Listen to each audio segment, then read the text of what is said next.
Halo teman-teman, pernah gak sih kalian bertanya kenapa ekonomi Indonesia terus tumbuh, tapi masih banyak masyarakat yang merasa hidupnya semakin sulit?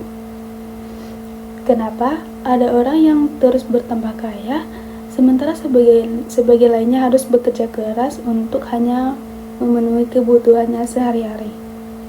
Pada kesempatan kali ini, saya akan membahas topik ketimpangan dan distribusi pendapatan dalam perspektif Thomas Piketty.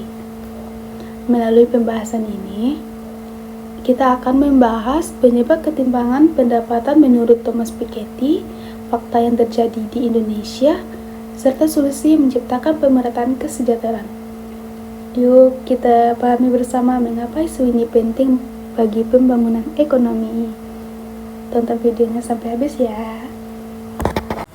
Apakah Anda tahu bahwa meski ekonomi Indonesia tumbuh, ketimpangan masih ada?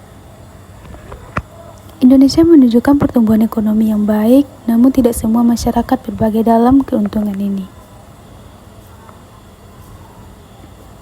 Ini adalah masalah serius yang perlu kita bahas. Kesenjangan pendapatan di Indonesia sangat mencolok. Menurut Thomas Piketty, fenomena ini disebabkan oleh R kurang G, artinya keuntungan dari aset tumbuh lebih cepat dari pendapatan kerja.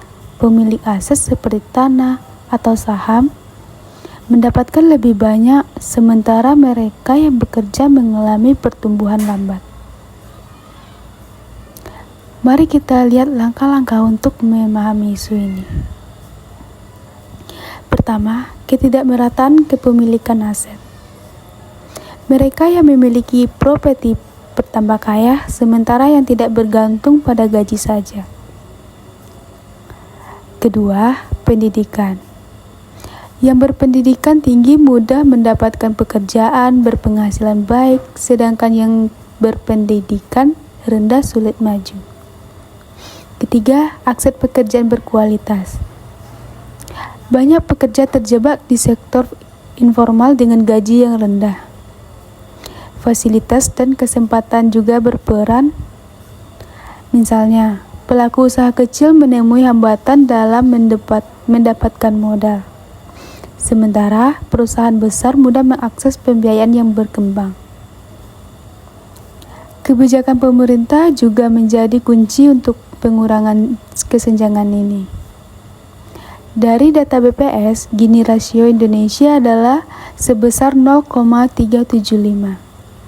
Masih ada ketimpangan pendapatan. Jika kita tidak menangani masalah ini, kesenjangan hanya akan terus meningkat. Sebagai solusi, mengadopsi pajak progresif adalah penting. Ini membuat mereka yang kaya berkontribusi lebih banyak. Kebijakan ini dapat mendanai pendidikan dan infrastruktur yang lebih baik. Selain itu, pemerintah perlu mendukung UMKM untuk menciptakan lapangan kerja. Jadi, apa yang bisa kita lakukan? Mari kita dorong pemerintah untuk menerapkan kebijakan redistribusi yang adil untuk keuntungan bersama, kesejahteraan yang harus dirasakan oleh semua orang. Dengan langkah-langkah ini, kita dapat mengurangi kesenjangan ekonomi di Indonesia.